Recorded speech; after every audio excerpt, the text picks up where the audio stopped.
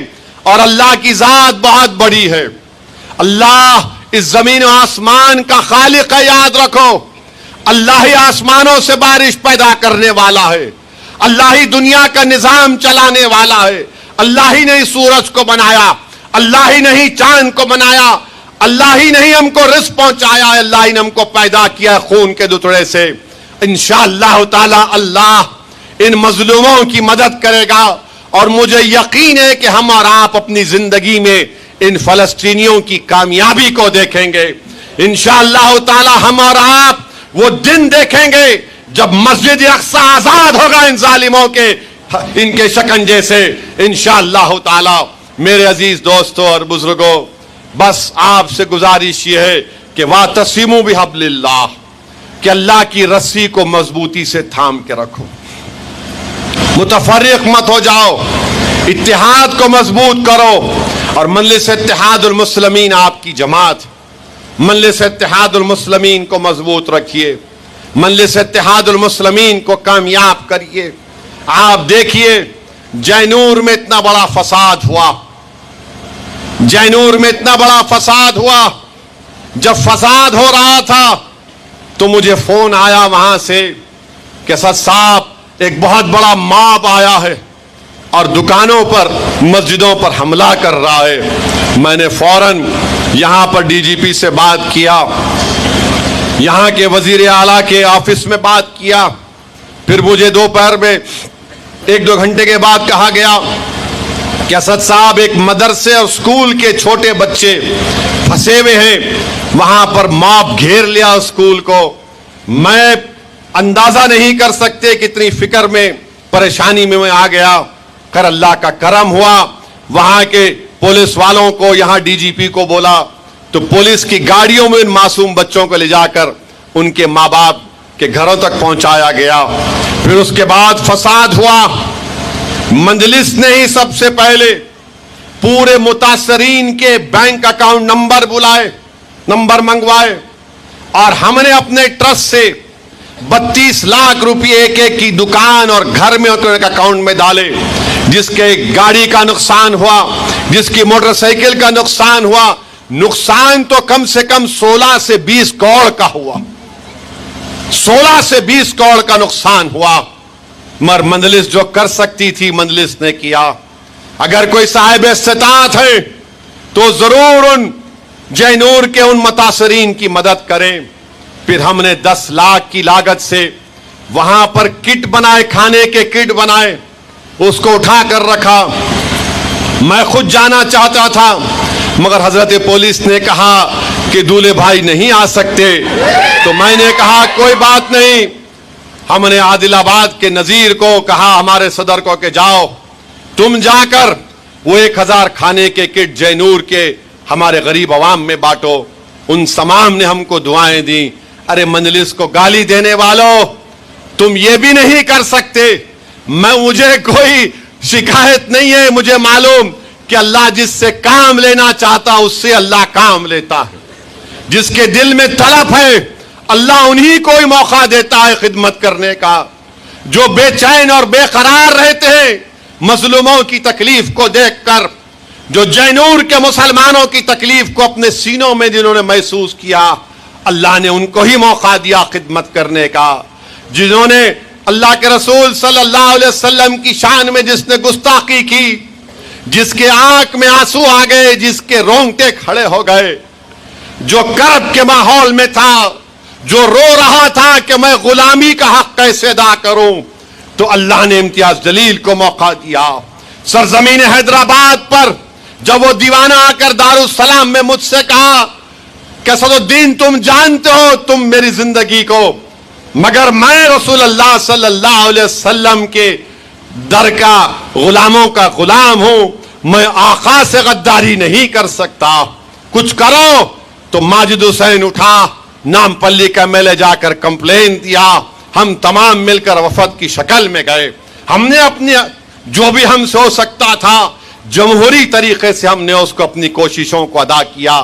میرے عزیز دوستوں اور بزرگوں، آج آپ دیکھ رہے ہیں کہ ہم کو اور آپ کو دبانے کے لیے، ہمارے وجود کو مٹانے کے لیے، ہمارے مسجدوں کو چھیننے کے لیے، ہمارے قبرستانوں کو ختم کرنے کے لیے، درگاہوں کو مسمار کرنے کے لیے، خانقاہوں کو ویران کرنے کے لیے مودی کی سرکار نے ایک وقف کا بل لایا۔ اور میں بار بار کہہ رہا ہوں، اگر خدا نہ خواستہ یہ بل قانون بنے گا تو ہماری مسجدیں چھین لی جائیں گی، درگاہیں چھین لی جائیں گی، قبرستانوں کو مسمار کر دیا جائے گا، خدا نہ خواستہ خانقاہوں میں اس کو ویران کر دیا جائے گا، کیونکہ یہ قانون اگر بنے گا تو اس میں تمام چیزیں چھیننے کی گنجائش رکھی گئی، وقف بائی یوزر ختم کر دیا گیا۔ اگر اس مسجد کے بارے میں میں پوچھوں، مولانا یہاں پر ہے، مسجد کے ذمہ دار ہے نا، اس مسجد کا کوئی رجسٹرڈ ڈاکیومنٹ ہے؟ مسجد کا رجسٹرڈ ڈاکیومنٹ نہیں ہے۔ آپ لوگ چندہ کر کے مسجد بنائے، زمین کوئی دیے تھے، زمین میں نے 100 سال پرانے، اب آ کے یہ قانون بنے گا تو بولیں گے نہیں یہ مسجد نہیں ہے، رجسٹرڈ ڈیڈ کہاں لاؤ، کہاں سے لائیں گے؟ سیکشن 36 جا کر پڑھو اس بل کا، ریٹروسپیکٹیو افیکٹ۔ کلیکٹر کے پاس جب رجسٹر کرانے جائیں گے، کلیکٹر بولیں گا کہاں ہے مولانا، کاغذ کہاں ہے؟ مکہ مسجد کا کاغذ کہاں سے لاؤں گا میں؟ 400 سال پرانی مسجد، دلی کی جامع مسجد، اس کا کاغذ کہاں سے لاؤں گا میں؟ تو مودی اس طرح کا بل بنا رہے ہیں، رجسٹرڈ ڈیڈ لے کر آؤ۔ قبرستان ہے، اس کا ڈیڈ کہاں ہے؟ کہاں سے ڈیڈ لائیں گے؟ خبر میں لوگ سو رہے ہیں۔ درگاہ ہے، نہیں اس کا ڈیڈ کہاں ہے، کاغذ کہاں ہے؟ وقف بائی یوزر ختم کرنا چاہتے۔ کلیکٹر صاحب اگر کوئی جا کر بول دیے نہیں یہ جو وقف کی جائیداد ہے یہ نہیں ہے، کلیکٹر انکوائری آرڈر کرے گا۔ یہ بل میں لکھا ہوا ہے، جب کلیکٹر انکوائری آرڈر کرے گا تو جب تک انکوائری مکمل نہیں ہو جاتی، اور انکوائری مکمل کرنے کا کوئی ٹائم لیمٹ نہیں، اس وقت تک وہ وقف کی پراپرٹی نہیں رہے گی۔ تو تمام یہ سنگھ پریوار بی جے پی کے لوگ جائیں گے، یہ وقف کی پراپرٹی نہیں ہے، یہ ہمارے باپ کی ہے۔ کلیکٹر انکوائری آرڈر کریں گا اور وقف کی پراپرٹی نہیں رہیں گی، انہیں انکوائری کریں گے نہیں، ہم وقف کو کھو دیں گے۔ یہ بل میں کر رہے ہیں نریندر مودی۔ میرے عزیز دوستوں اور بزرگوں، ان کا مقصد ایک ہی ہے، اور کیا کر رہے ہیں؟ لمیٹڈ وقف بورڈ میں، سینٹرل وقف کونسل میں غیر مسلم کو ممبر بنا رہے ہیں، اور بولتے نہیں نہیں نہیں، اگر غیر مسلم کو بنائے، ہندو بھائی کو بنائے تو کیا تکلیف ہے؟ ارے بھائی صاحب، اتر پردیش میں جتنے بڑے بڑے مندروں میں قانون بنا دیا کہ اس کا کمشنر، اسسٹنٹ کمشنر، نوکر ہندو ہوگا، اور یہ بھی قانون بنا دیا اگر وہ جس دن ہندو نہیں رہے گا ممبرشپ ختم۔ تلنگانہ میں وہ قانون انڈومنٹ بورڈ کا، آندھرا کا، تمل ناڈو کا، اوڈیشہ کا، وہاں پر کیا کریں گے آپ؟ نہیں نہیں نہیں، وہ جو ہے وہ الگ ہے، وہ کیا الگ ہے، یہ کیا الگ ہے؟ وہ بھی ہمارے ہندو بھائیوں کا انڈومنٹ بورڈ ہے۔ بولتے نہیں چیریٹیبل ہے، ارے دیوانے کیا کان میں پھول ہے ہمارے؟ ریلیجیس اینڈ چیریٹیبل یہ بھی وہی ہے۔ وقف بورڈ کیا ہے؟ یہ سب چھیننے کی تیاری ہو رہی ہے۔